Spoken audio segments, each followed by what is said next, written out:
নাহিদের কথা বলছেন, কয় না যে ছাগল দিয়ে কখনো ধান মারানো যায় না, তো এরকম পর্যায়ে পড়ে গেছে এখন ক্ষমতাটা এদের।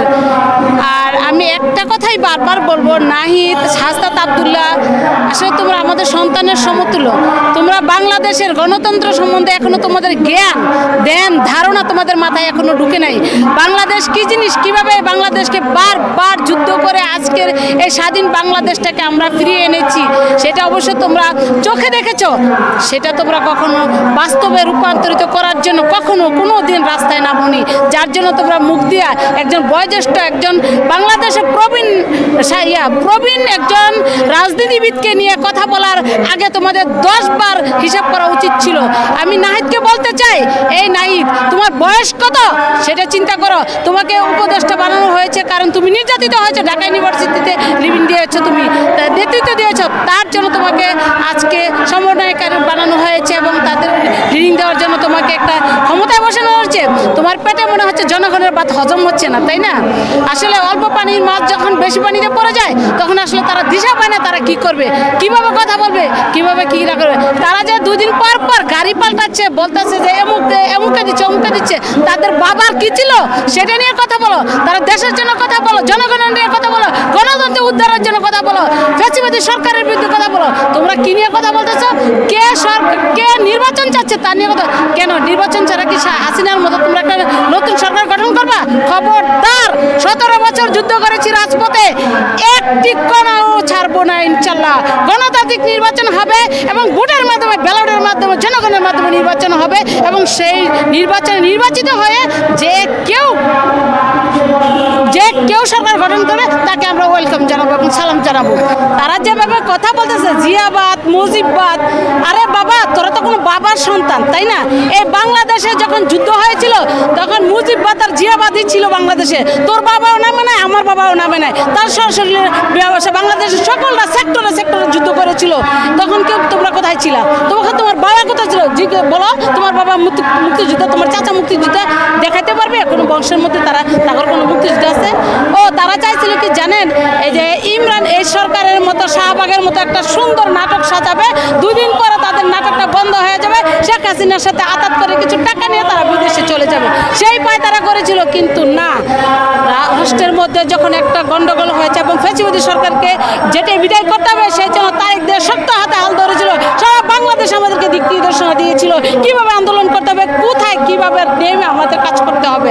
আমরা সেইভাবে কাজ করেছি। ছাত্র আন্দোলন তো বন্ধ হয়ে গেছিল কিছুদিনের মধ্যেই। তারপর আন্দোলনটা কে করেছিল? বিএনপি করেছিল। সারা বাংলাদেশে বিএনপি সাধারণ জনগণ এই আন্দোলনে ঝাঁপিয়ে পড়েছিল। সারা বাংলাদেশের জনগণের আজকে আন্দোলনের ফসল বাংলাদেশ স্বাধীন, স্বৈরাচারী সরকার বিদায়।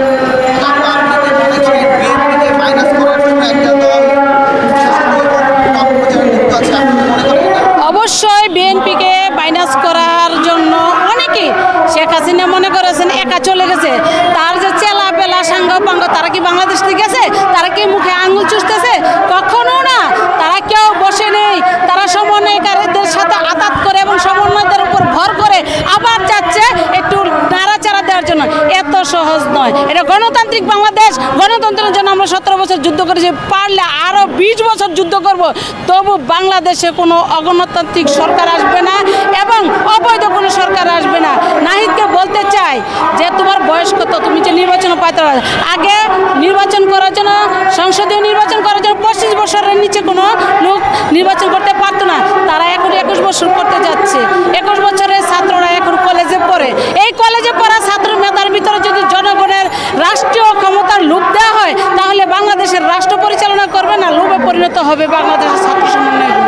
তারেক জিয়ার কোনো ভয় নেই। তারেক জিয়া যদি ভয় পেত বাংলাদেশের আওয়ামী লীগকে এবং অগণতান্ত্রিক সরকারকে, তাহলে সে সুদূর লন্ডনে বসে বাংলাদেশের নেতৃত্ব দিতেন এবং বাংলাদেশের অবৈধ সরকার, ফ্যাসিবাদী সরকার শেখ হাসিনাকে বাংলাদেশ থেকে বিদায় করতেন না। এবং বাংলাদেশে যে যুদ্ধ হয়েছে 24 সালের, সে যুদ্ধের এক নায়ক আমি বলবো তারেক জিয়া এবং আপসহীন দেশনেত্রী বেগম খালেদা জিয়া ও বাংলাদেশের জনগণ। এই বাংলাদেশের জনগণের এক বুক আশা নিয়ে বসে আছে। সেই তারেক জিয়া সুদূর লন্ডন থেকে বাংলাদেশে ফিরে ফিরে আসবে ইনশাল্লাহ। এবং তার কিসের মামলা এগুলা? শেখ হাসিনা তাকে ফ্যাসাদে ফেলানোর জন্য এবং খালেদা জিয়াকে ভয়ভীতি দেখানোর জন্য বিভিন্ন সেক্টর বিভিন্নভাবে মামলা দিয়ে এই শেখ হাসিনা চেয়েছিল খালেদা জিয়াকে বাংলাদেশ থেকে বিদায় করার জন্য। আমাদের দেশনেত্রী বেগম খালেদা জিয়া আপসীন নেত্রী, 3 বারের প্রধানমন্ত্রী, তিনি দীর্ঘদিন কারাভোগ করেছেন বিনা অপরাধে, তবু তিনি এই অবৈধ সরকারের কাছে আপোষ হননি। এবং আপসীন নেত্রী তাকে বারবার বলে তাকে দীর্ঘদিন আপনারা জানেন কেন্দ্রীয় কারাগারে পুরান কারাগারে নিক্ষেপ করে রেখেছিল, তবু তিনি আপোষ করেনি। তাকে পয়জন দিয়ে তাকে বিষক্রিয়া প্রয়োগ করে তাকে মেরে ফেলার হাজার চেষ্টা করেছে শেখ হাসিনা। আপনারা দেখেছেন এত অত্যাচার এত নির্যাতনের পরেও বাংলাদেশ থেকে তৃণমূল পর্যায় থেকে হাই লেভেল পর্যন্ত বিএনপির একটি কর্মীও দেশ ছেড়ে পালিয়ে যায়নি। আর তারেক জিয়া বীরের বেশে বাংলাদেশে ফিরে আসবে ইনশাল্লাহ। তার মামলা শেষ হয়ে গেছে, ইনশাল্লাহ সে বাংলাদেশে ফিরে আসবে অবশ্যই, আমরা